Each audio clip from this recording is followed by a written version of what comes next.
Anda masih bersama Sergap Investigasi. Pemirsa, seorang pria ditemukan tewas di kolong jembatan RE Marta Dinata, Tanjung Priok, Jakarta Utara. Temuan jasad korban menarik perhatian warga sehingga terpaksa dibubarkan polisi.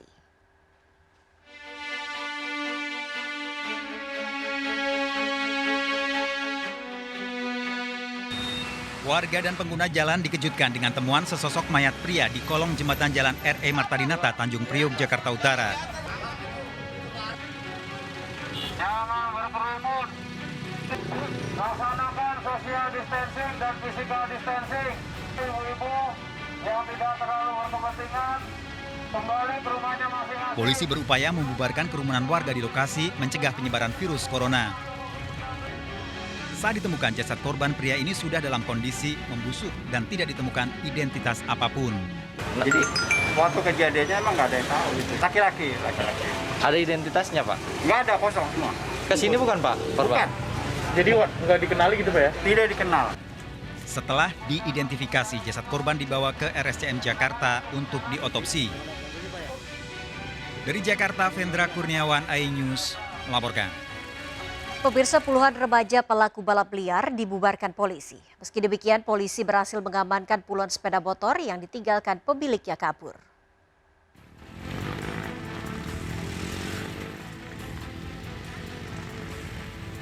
Sejumlah pelaku balap liar kocar-kacir melarikan diri melihat kedatangan polisi di Jalan Raya Bypass Mojo Agung, Jombang, Jawa Timur.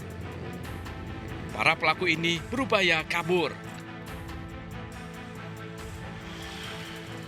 Polisi hanya mengamankan puluhan sepeda motor yang ditinggalkan di lokasi.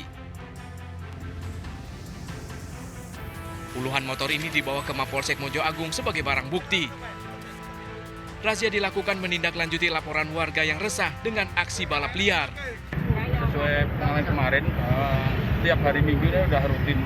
Banyak keluhan masyarakat khususnya di bypass sering dijadikan balap liar. Para pelaku diingatkan tidak melakukan aksi balap liar karena membahayakan pengguna jalan. Dari Jombang, Jawa Timur, Mukhtar Bagus, iNews melaporkan. Pemirsa, dibakar cemburu, seorang pria tega menganiaya mantan istrinya hingga tewas. Pelaku tidak terima mantan istrinya akan menikah lagi dalam waktu dekat. Pelaku juga menganiaya calon suami mantan istrinya hingga kritis.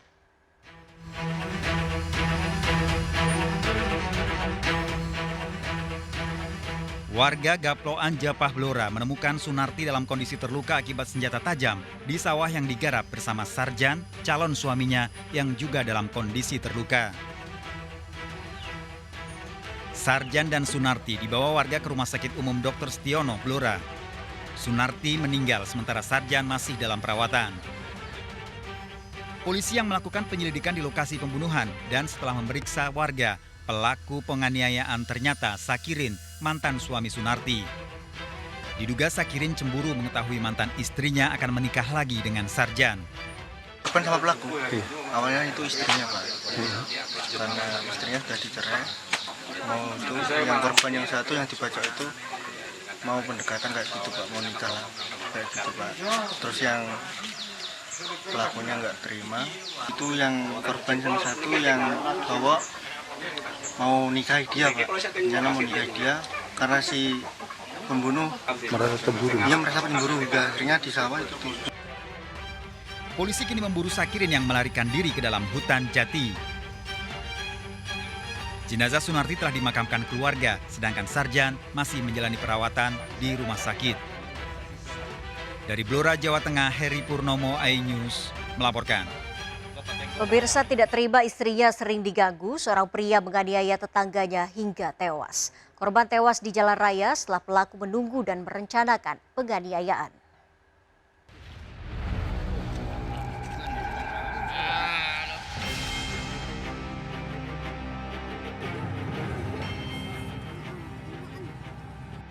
Sahabon ditemukan warga tewas di Jalan Raya Jrebeng, Patalan, Wonomerto, Probolinggo dengan kondisi luka akibat senjata tajam di beberapa bagian tubuhnya.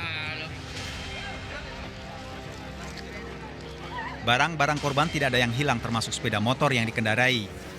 Polisi yang melakukan penyelidikan di lokasi setelah mendapat laporan warga mengungkap pelaku penganiayaan.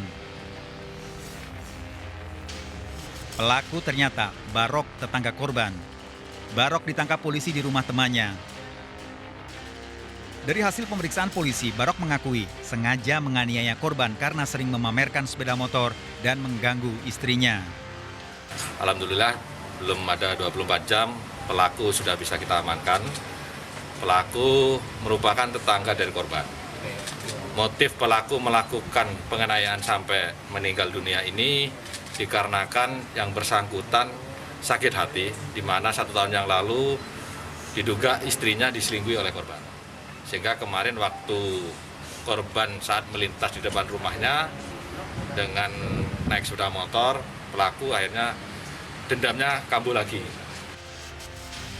Polisi telah mengamankan barang bukti senjata tajam yang digunakan untuk menganiaya. Tersangka terancam hukuman 20 tahun penjara dijerat pasal pembunuhan berencana. Dari Probolinggo, Jawa Timur, Hanna Purwadi, iNews melaporkan. Di tengah pandemi corona, sejumlah warga di Bekasi justru menggelar judi sabung ayam di Komplek Perubahan. Saat penggerebekan, petugas dilengkapi alat pelindung diri dan dokter memeriksa pelaku untuk mencegah penularan virus corona.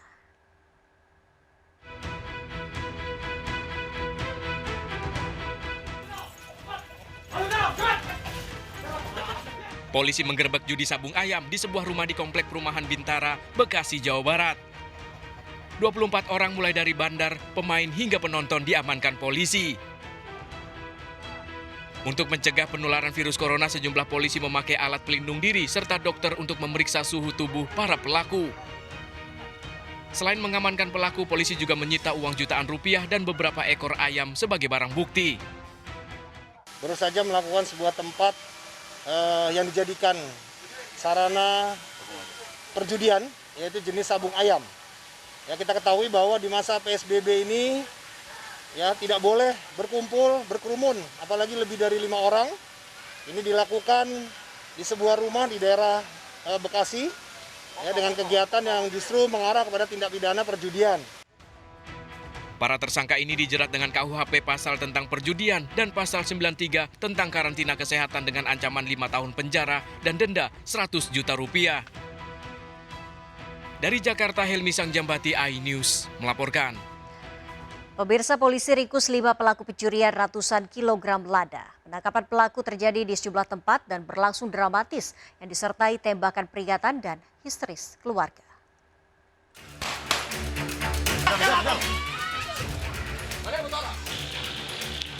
Tembakan peringatan dan histeris keluarga mewarnai penangkapan Erwin, 1 dari 5 pelaku kawanan pencurian lada yang berlangsung dramatis. Pelaku berupaya kabur mengetahui kedatangan petugas di rumahnya. 2 pelaku lain juga diketahui berupaya kabur saat penyergapan. Kelima pelaku ini diduga telah melakukan aksi pencurian sahang atau lada milik warga Maria Goretti, Sungai Liat, Bangka Induk, Kepulauan Bangka Belitung hingga 500 kg. Mirisnya uang hasil pencurian digunakan para pelaku untuk berfoya-foya dan bermain judi. Salah satu pelaku juga pernah terlibat kasus pencurian lain. Apa yang kau ambil? Sahang, Bang. Berapa banyak? Sekitar 500-an, Bang. 500-an apa? 500 kg. 500 kg? Ya. Sama siapa aja? Berlima, Bang. Berlima. Mereka ini mencuri sahang atau lada sekitar ada 14 karung. Dengan total kerugian itu sekitar 25 juta kurang lebih. Selain mengamankan para pelaku, polisi juga mengamankan 2 mobil dan motor serta 400 kg lada serta handphone yang diduga hasil curian. Pelaku kini mendekam di tahanan Mapolres Bangka untuk pemeriksaan lebih lanjut. Para pelaku dijerat dengan pasal 363 tentang pencurian dengan pemberatan dan terancam 7 tahun penjara. Dari Pangkal Pinang, Bangka Belitung, Haryanto, iNews melaporkan. Pemirsa, baru 3 hari menghirup udara bebas, seorang narapidana program asimilasi dari Lapas Cipinang, Jakarta Timur kembali ditangkap polisi. Napi ini ditangkap setelah menggasak 3 handphone warga di Pademangan, Jakarta Utara. Hadi Susanto, napi asimilasi ini ditangkap polisi setelah terbukti mencuri 3 handphone dari 3 rumah tetangganya. Para korban melapor pada polisi karena Hadi 10 hari lalu dalam sehari mengambil 3 HP. Hadi bebas awal April karena program asimilasi narapidana mencegah merebaknya COVID-19 di dalam penjara. Hadi juga akan menjalani karantina 14 hari di ruang tahanan narkoba. Hadi terancam hukuman 5 tahun penjara dengan barang bukti 3 unit handphone.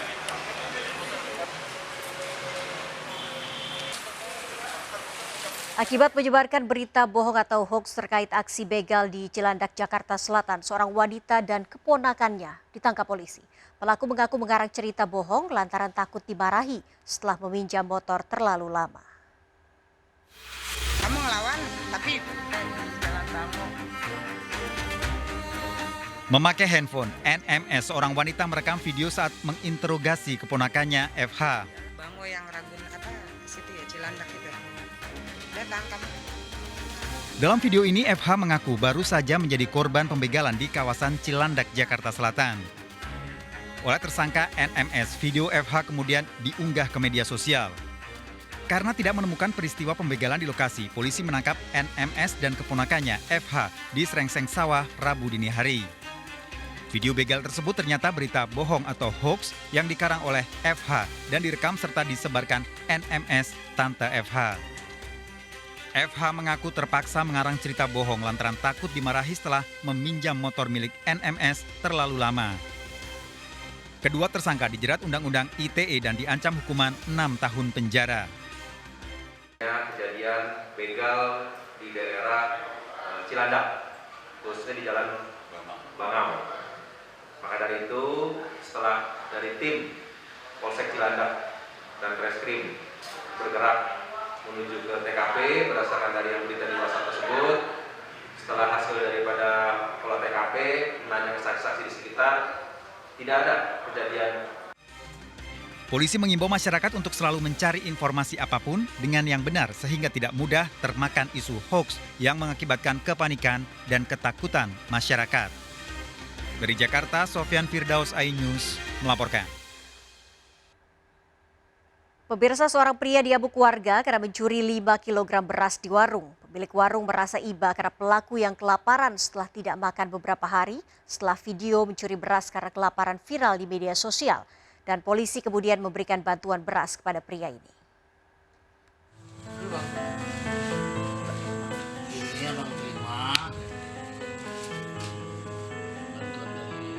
Dari video amatir ini, Kanit Binmas Polsek Medan Baru, Ibtu Hirlan Rudi, bertandang ke rumah Ate, pria yang tertangkap tangan mencuri sekarung beras di warung di Kecamatan Medan Maralan, Medan, Sumatera Utara. Beli minyak dulu, terima dulu bang. Abang jangan tengok-tengok dari nilai yang kami berikan. Kedatangan Ibtu Hirlan bukan untuk menangkap Ate, melainkan untuk memberikan sembako kepada Ate yang kini hidup sebatang kara. Saat itu Ate tidak dilaporkan ke polisi oleh pemilik warung karena merasa iba pada Ate yang kelaparan setelah tidak makan beberapa hari.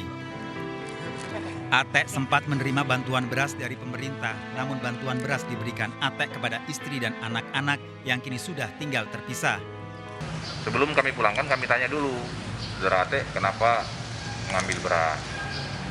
Dan saudara Ate menjelaskan bahwa dia sudah tidak makan beberapa hari karena kelaparan. Nah, kemudian juga kami mengecek rumah, apakah betul keterangan dari saudara Ate. Video Ate mencuri 5 kg beras di warung menghebohkan warganet setelah beredar di media sosial.